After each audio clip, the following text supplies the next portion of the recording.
Okay. At yun naman po yung mga ibon na alaga ko po. Meron po akong 6 na lovebirds, dalawang African po po.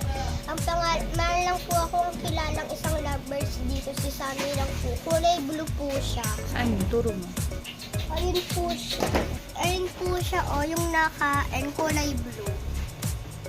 Yan. Ito naman po yung rainbow. Marvel, come here!